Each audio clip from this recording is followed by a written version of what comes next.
بسم اللہ الرحمن الرحیم۔ آج میں ایک ایسے فرقے کی بات کرنے جا رہا ہوں جس فرقے نے امت مسلمہ کے بہت سے نیک حکمرانوں، علماء اور عام لوگوں کو قتل کیا، اور ان کے قتل کرنے کا انداز یہ ہوتا تھا کہ اپنے پاس زہر آلود خنجر رکھتے تھے، اور جس کو ذرا سا بھی خنجر لگ جاتا اس آدمی کا دوبارہ بحال ہونا ناممکن ہوتا تھا۔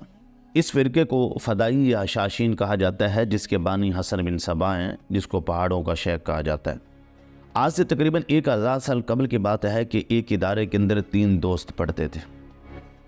تینوں دوستوں نے ایک دن ایک معاہدہ کیا کہ ہم میں سے جو بھی ترقی کرے گا وہ اپنے دوسرے ساتھیوں کو بھی ساتھ لے کر چلے گا۔ سب نے اس معاہدے کی ایک کاپی اپنے پاس رکھ لی۔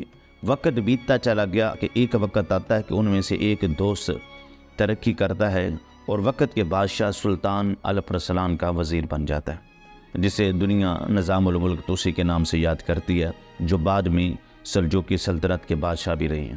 دوسرا دوست عمر خیام تھا، جو ایک کیمیا دان بن گیا، اور تیسرا دوست حسن صبا تھا، جس نے مقبولیت تو بہت پائی لیکن اس کی مقبولیت کی وجہ کچھ اور ہی تھی۔ ایک دن خواجہ نظام الملک توسی نیشا پور میں قیام پذیر تھے تو حسن بن صبا دوڑتا ہوا اس کے پاس آیا اور کہنے لگا کہ ہمارا تعلیمی دور کے اندر یہ معاہدہ ہوا تھا کہ جو ساتھی بھی ترقی کرے گا وہ اپنے دوسرے ساتھیوں کو بھی ساتھ لے کر چلے گا۔ میں آپ کے پاس آیا ہوں معاہدہ یاد کروانے کے لیے کہ آپ نے ہمارے ساتھ تعلیمی دور کے اندر ایک معاہدہ کیا تھا۔ نظام الملک توسی نے جب یہ بات سنی تو وہ بادشاہ وقت سلطان الپرسلان کی بارگاہ میں گئے اور ساتھ حسن بن صبا کو بھی لے گئے اور اس کی قابلیت کی تعریف کی اور بتایا کہ یہ کتنا قابل ترین آدمی ہے۔ سلطان الپرسلان نے اس نظام الملک توسی کی بات کو مانا اور اس کو ایک عہدے پر فائز کر دیا۔ یہ بڑا شاطر اور چلاک آدمی تھا حسن صبا۔ یہ دن رات محنت کے ساتھ کام کرتا رہا اور بادشاہ وقت سلطان الپرسلان کے دل میں اپنی جگہ بناتا رہا۔ آہستہ آہستہ سلطان الپرسلان نے اس کو اپنا خاص درباری مقرر کر لیا۔ اس کا اس عہدے کے ساتھ دل نہ بھرا، اس نے وزارت عظمیٰ کے خواب دیکھنا شروع کر دے۔ حسن صبا نے اپنا خواب پورا کرنے کے لیے نظام الملک توسی، جو اس کا دوست تھا جس نے اس کو اس عہدے پر پہنچایا، اس کے خلاف ہی مہم چلانا شروع کر دی اور اس کی پیٹھ میں ہی خنجر گھونپنے کی کوشش کی۔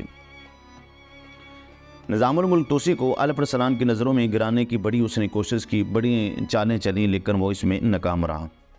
ایک مرتبہ سلطان الپرسلان نے نظام الملک توسی سے کہا کہ سلطنت کی جو آمدنی ہے اور اس کے اخراجات ہیں، اس کی گوشوارے تیار کریں اور یہ بھی بتائیں کتنے وقت کے اندر آپ تیار کر لیں گے۔ تو نظام الملک توسی نے بادشاہ سے کہا جناب 2 سال کے اندر یہ سارا کام میں کر لوں گا، لیکن موقع کی مناسبت پاتے ہوئے حسن بن صبا کہنے لگا حضور یہ کام تو میں صرف 1.5 ماہ میں کر لوں گا۔ سلطان الپرسلان نے حسن کی یہ پیشکش قبول کرتے ہوئے اس کو کام کی ذمہ داری سونپ دی۔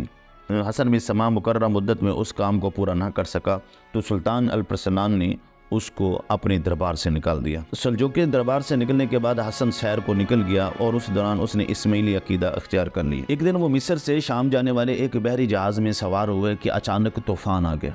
طوفان اتنا تیز تھا کہ لوگ سمجھنے لگے کہ ہمارا اب بچنا مشکل ہے۔ حسن بن صبا بڑا شاطر آدمی تھا، اس نے کہا ٹھہرو ٹھہرو، کچھ نہیں ہوگا، تم سکون کے ساتھ بیٹھ جاؤ، یہ جہاز ڈوبنے والا نہیں، میں تمہیں کہہ رہا ہوں۔ اتفاق سے سمندری طوفان تھم گیا، جہاز معمول کے مطابق چلنے لگا۔ یہ دیکھ کر تمام مسافر حسن کی شخصیت کے دیوانے ہو گئے اور اسے کوئی پہنچا ہوا بزرگ کہنے لگا تو کوئی کچھ۔ شام پہنچ کر اس نے لوگوں کو اسماعیلی عقیدے کی دعوت دینا شروع کی۔ اسی کوشش میں ایران پہنچ گیا۔ چند سال میں لوگوں کی بڑی تعداد اسماعیلی عقیدے میں شامل ہو گئی۔ ایران میں اس نے اپنے شاطرانہ چالوں سے قلعہ الموت پر قبضہ جما لیا، اس کے حاکم کو بے دخل کر دیا۔ پھر اس نے قلعہ الموت کو اپنا مرکز بنا کر اپنے سیاسی اور مذہبی قوت بڑھانے کے لیے جد و جہد کا آغاز کیا۔ سلطنت سلجوق کے اندر ہی اپنی ایک الگ آزاد اور خود مختار سلطنت قائم کر لی۔ شیخ الجبال پہاڑوں کے شیخ کے نام سے مشہور ہو گیا۔ حسن بن صبا کے مریدین جو فدائی کہلاتے ہیں، اس قدر پختہ عقیدے کے حامل تھے کہ شیخ کے ایک اشارے پر اپنی جان دینے سے بھی گریز نہ کرتے، اور انہیں اس بات کا یقین ہوتا تھا کہ شیخ انہیں ہر جگہ دیکھ رہے ہیں، جس کے باعث وہ اس کے حکم سے انحراف کا سوچ بھی نہیں سکتے تھے۔ حسن کے فدائیوں کو بیس بدلنے کے اندر مہارت بھی حاصل تھی۔ وہ اپنا مشن مکمل ہونے تک اپنی اصلی شناخت ظاہر کرنے نہ دیتے، حصول مقصد کے لیے اپنی جان تک قربان کر دیتے۔ شیخ الجبال اپنی فدائیوں کو خوراک میں بھنگ ملا کر کھلاتا۔ جب وہ بے ہوش ہو جاتے تو انہیں ایک جنت نظیر باغ میں پہنچا دیا جاتا، جہاں دودھ، شہد، شراب کی نہریں بہہ رہی ہوتی اور انواع و اقسام کے پھلدار درخت اور گل دستے ہوتے۔ باغ میں موجودہ تربیت یافتہ حسین لڑکیاں غرور کے روپ میں فدائیوں کی خدمت کرتی۔